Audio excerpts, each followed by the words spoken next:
और मेरे बगल में बैठे वयोवृद्ध संत, मैं अपेक्षा कर रहा था कि ये बोलें, क्योंकि जब बड़े बैठे हो ना पास में तो उनको सुनना चाहिए। मैंने हरि बजाज जी से प्रार्थना करी कि उनको बुलवाए, तो उन्होंने इनकार किया है कि नहीं। पर मैं उनसे प्रार्थना कर रहा हूँ कि मेरी प्रार्थना है कि आप मेरा समय लेके 10 मिनट के लिए हम सबको कल्याण करें। मेरी ये प्रार्थना है। संतों का सब्जेक्ट कोई भी हो,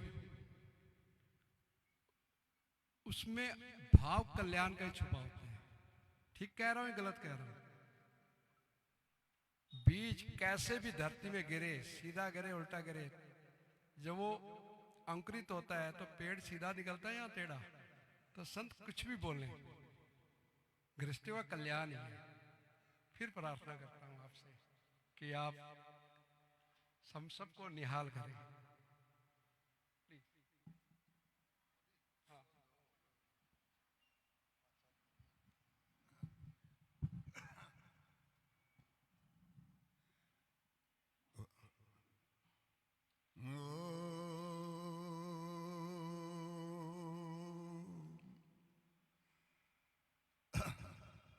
न तत्र सूर्यो भाति न चंद्र तारकम नेम विद्योति भाति कुतो यम अग्नि तमेव भान्तम अनुभाति सर्वम तस्य भाषा सर्वम इदम विभाति। इस पवित्र स्थान पर विद्यमान आदरणीय स्वामी जी महाराज, मंच के ऊपर उपस्थित अन्य विद्वान, बराबर में बैठे सभी की सब परमपिता परमात्मा के भगत, आदरणीय मातृशक्ति एवं बच्चों, बहुत ही खुशी की बात है। पहले मैं आया करता था, आज देखकर बहुत ही प्रसन्नता हुई कि बहुत ही बढ़िया तरीके से अभी मेरे से पहले जो वक्ता थे बहुत अच्छी गुरु नानक देव जी महाराज की बाबत और गुरु जी की बाबत बता रहे थे। मैं भी सर्वप्रथम कुछ कहने से पहले गुरु जी को कोटि कोटि प्रणाम करता हूँ। बहुत उच्च कोटि के संत थे, मैंने सुना हुआ है उनकी बाबत, और सभी का हमारा कर्तव्य बनता है कि जो मार्ग उन्होंने दिखाया है उसके ऊपर अगर हम चलेंगे तो हमारा सबका कल्याण होना वो संभव है। देखो भाई, अभी बात बता रहा हूँ एक। मैं, आप लोगों ने सुना होगा, हमारी 11 उपनिषद ऐसी हैं जो वेदों के अनुकूल है। एक उपनिषद ऐसी है जिसका नाम है कठोपनिषद। उसमें यम और नचिकेता का संवाद है। शायद हो सकता है आपने सुना भी होगा पहले, हाँ? अच्छा, खैर बहुत उच्च कोटि की है। देखो, वेदों के बाद में जो ज्ञान आता है, वेद तो सबने सुने हुए हैं, 4 वेद हैं, उसके बाद में जो ज्ञान आता है हर एक आदमी समझ नहीं पाता था। तो ऋषियों ने क्या किया, जो जंगलों में रहते थे, तपस्या करते थे, तपस्वी थे, योगी थे, उन्होंने परमात्मा का साक्षात करके ये उन वेदों का ज्ञान इनमें निचोड़ दिया है। और उनमें से एक बहुत जो उपनिषद है उन्हीं का वो है। लोग उन्हीं को मान लेते हैं कि उपनिषद ही वेद हैं, लेकिन ऐसा नहीं है। खैर छोड़ी उस बात को। तो मैं तो यम और नचिकेता की बात बताता हूँ। जब नचिकेता ने कहा कि महाराज, ये दुनिया भर का धन मुझे दे के क्या करोगे, 3 वचन मांगे थे उन्होंने। एक वचन लास्ट वाला था कि मुझे ये बताइए आत्मा और परमात्मा का क्या स्वरूप है, क्या उनका गुण कर्म स्वभाव है, ये हमें भी जानना होगा। अगर आप अपना कल्याण चाहते हैं तो देखिए, क्या जब तक आपको यही नहीं मालूम है कि मैं कौन हूं, उसको जानो, तब पता लगेगा कि मैं क्या, मेरा स्वरूप है, क्या मेरे गुण हैं, क्या मेरे कर्म होने चाहिए, और परमात्मा के क्या है।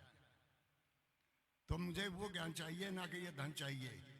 सब प्रलोभन दिए थे कि दुनिया का जितना भी ऐश्वर्य है, कितना ही धन ले लो, कितनी आयु ले लो, जो तुम चाहो मैं सब कुछ दूंगा, लेकिन ये ज्ञान मत पूछो। और ये ज्ञान बहुत गहरा गूढ़ ज्ञान है। तुम तो बच्चे हो अभी, समझ में आएगा या नहीं आएगा वो कहानी इस प्रकार से चलती है। तो मैं तो एक उसका मंत्र बोलता हूँ। मंत्र में क्या कहते हैं, उसका इंपॉर्टेंस, उसका महत्व। वहां क्या कहते हैं, जब देख लिया कि नहीं अपने निश्चय से नहीं अडिग है ये और इसको ज्ञान देना ही पड़ेगा, तो कहते हैं सुन ले भाई नचिकेता। वहां बताते हैं, थोड़ा सा आपके उसके बताता हूँ कितने आप भाग्यवान है, ये बताता हूँ, ज्ञान तो आगे जाके आएगा। कहते हैं न सर्वणाय पे ही बहुबेरियो लभ्यो। अरे नचिकेता, ये पिता परमात्मा का ज्ञान आप बहुत भाग्यवान है। कितने आदमी हैं यहाँ, कितने आदमी सुनने के लिए आते हैं, जो आप बात सुनते हैं, ये बहुत भाग्यवान आदमी होते हैं जिनको ये ज्ञान सुनने के लिए मिलता है। न सर्वणाय अपि बहुबेरियो लभ्यो। बहुतों को तो ये ज्ञान सुनने का टाइम ही नहीं मिलता। सब सुबह से लेकर शाम तक, उस शाम से लेकर सुबह तक अपने धंधे में लगे रहते हैं। आगे क्या कहा, आगे कह दिया सर्वण तो अपि बहो न तद विदु। और जैसे आप लोग हैं, मैं भी हूं उन्हीं में से। ये महाराज जी को मैं छोड़ देता हूं, तो उनमें से क्या, उनको सुनने वालों में को भी ये नहीं मालूम है क्या बोला, क्या जा रहा है। जैसे मैंने भी कह दिया भाई गुरु जी के ये करो ये करो, अरे भाई कैसे समर्पण हो गए। गुरु जी के समर्पण क्या मतलब हुआ, जब तक आपको यही नहीं मालूम है कि समर्पण ऐसे किया जाता है। क्या महाराज जी के सामने हाथ जोड़ने से समर्पण हो गया? अगर हो गया होता तो आप भी कितने और मैंने भी कितनी बार किया है, क्या उससे आपका कार्य सिद्ध हुआ? कार्य का मतलब जो सुख और शांति मिलनी चाहिए थी, जो दुखों में कमी आनी चाहिए थी, वो हुआ। तो ये इसका मतलब ये है कि हमने समर्पण को ठीक नहीं समझा है। जब तक हम नहीं समझेंगे वो बात नहीं बनेगी। मैं दिल्ली जाना चाहता हूँ, मुझे रास्ते का नहीं मालूम होगा तो कैसे पता लगेगा, कैसे पहुंचूंगा? तो कहते सर्वण तो अभी बहो न तो विदु।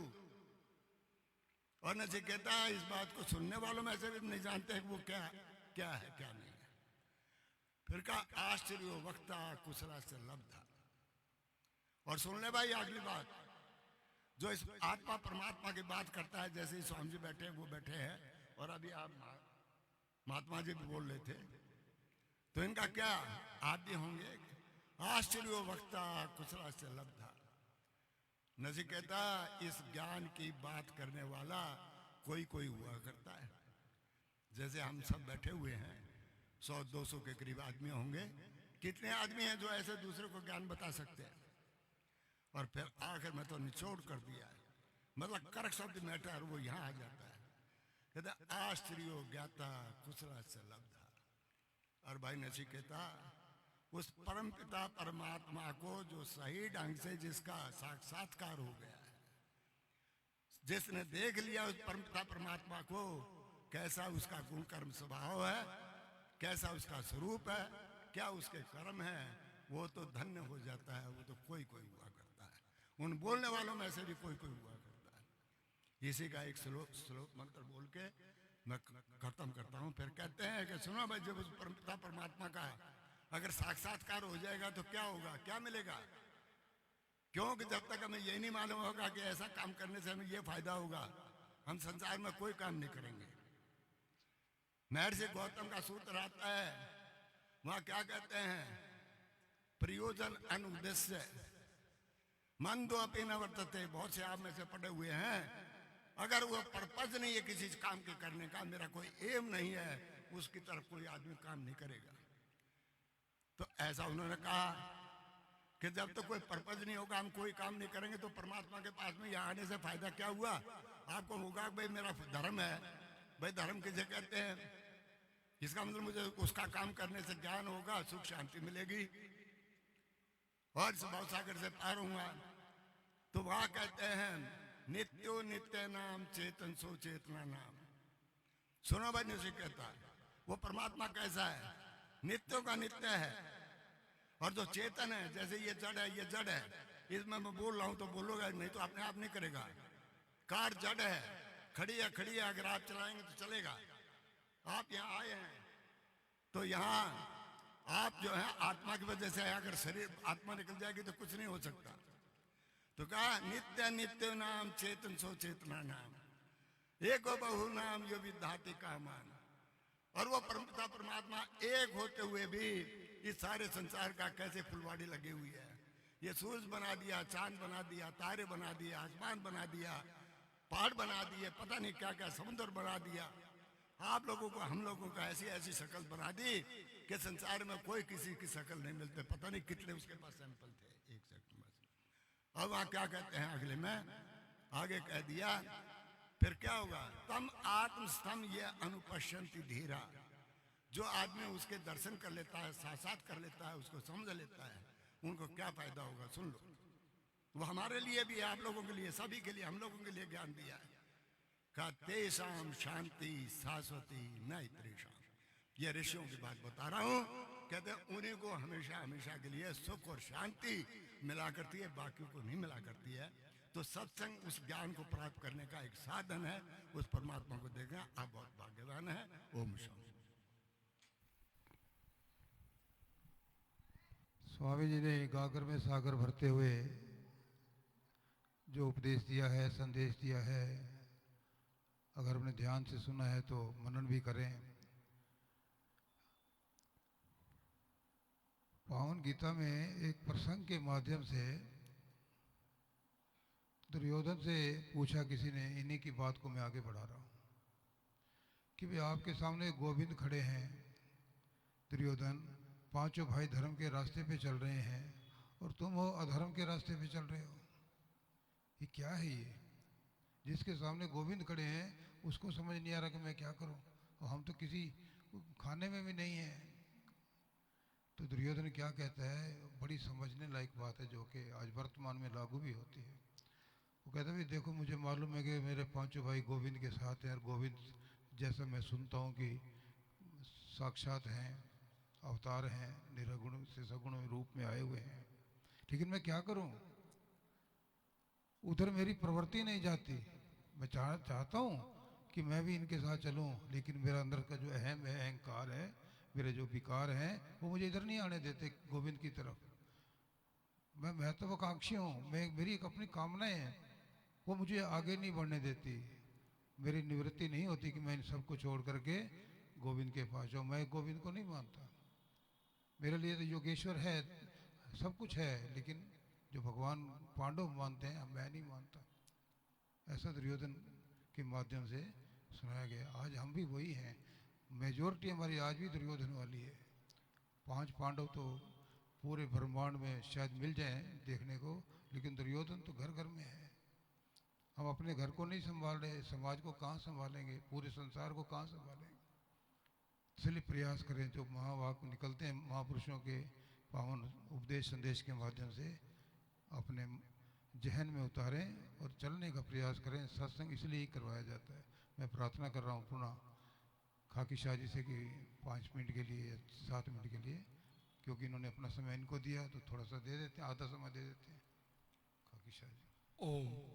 मैं आभारी हूँ संत जन का जिन्होंने इतना सुंदर ज्ञान दिया। ज्ञान तो बहुत गूढ़ था इनका, और हम साधारण गृहस्थी क्या समझ आएगा।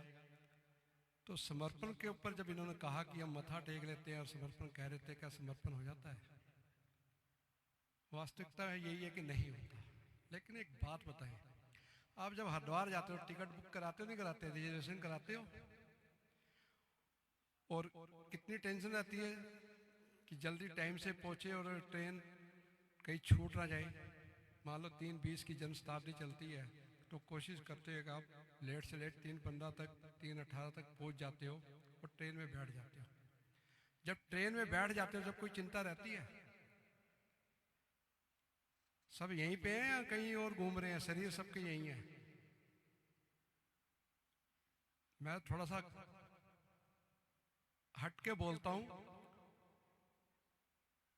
मन चाहिए मुझे यहां, शरीर नहीं चाहिए।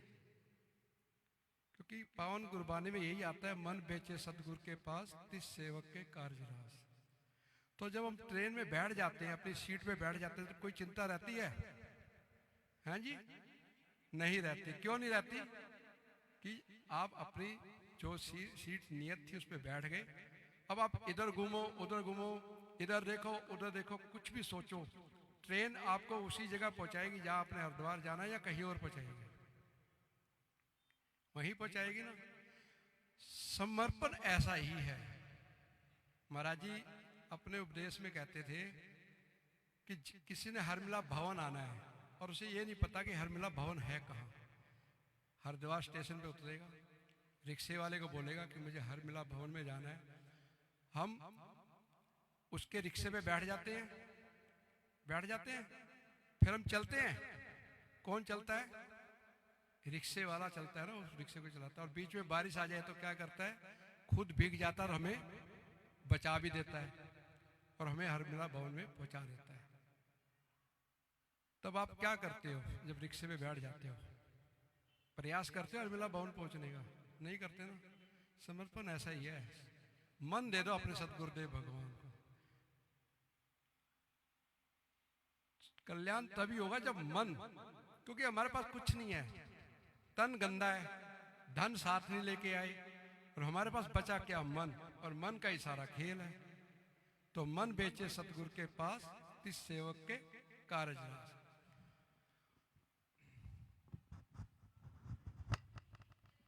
बोल श्री सतगुरुदेव भगवान की जय। गोविंद गोविंद माधव माधव गोविंद गोविंद माधव माधव गोविंद गोविंद माधव माधव गोविंद गोविंद माधव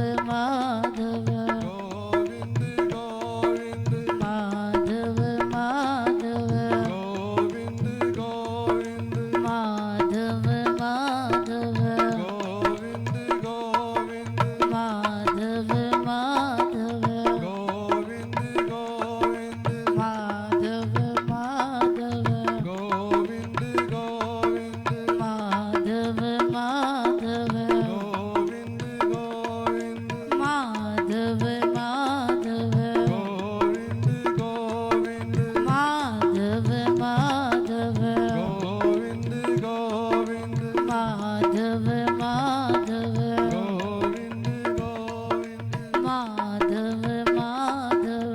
सब बैठ जाए।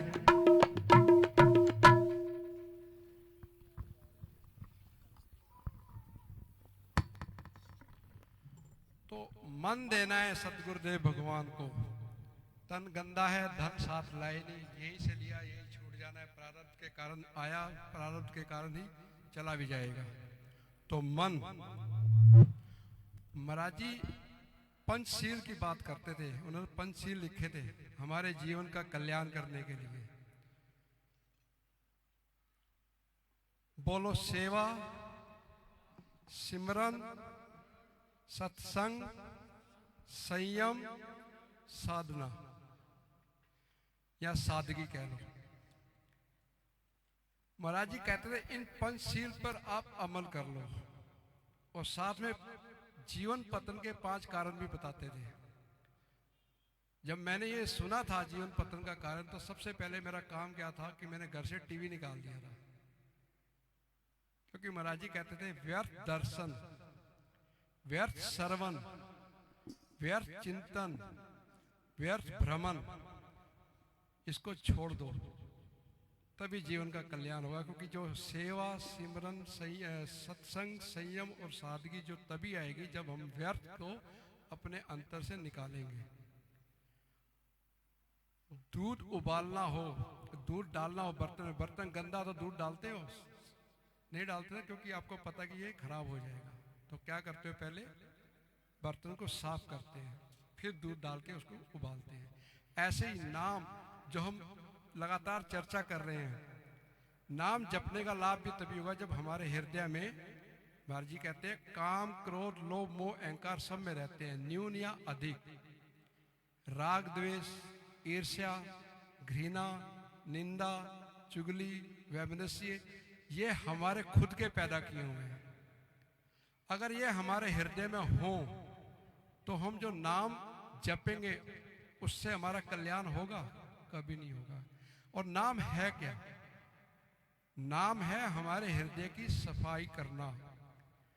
जैसे हम रिन से या डिटर्जेंट से कढ़ाई या बर्तन साफ करते हैं ना, वैसे नाम दान जो गुरुदेव का दिया हुआ है वो हमारे हृदय को सफाई करता है, उसके अंदर से ये विकार निकालता है जो हमने खुद अंदर डाले हुए हैं।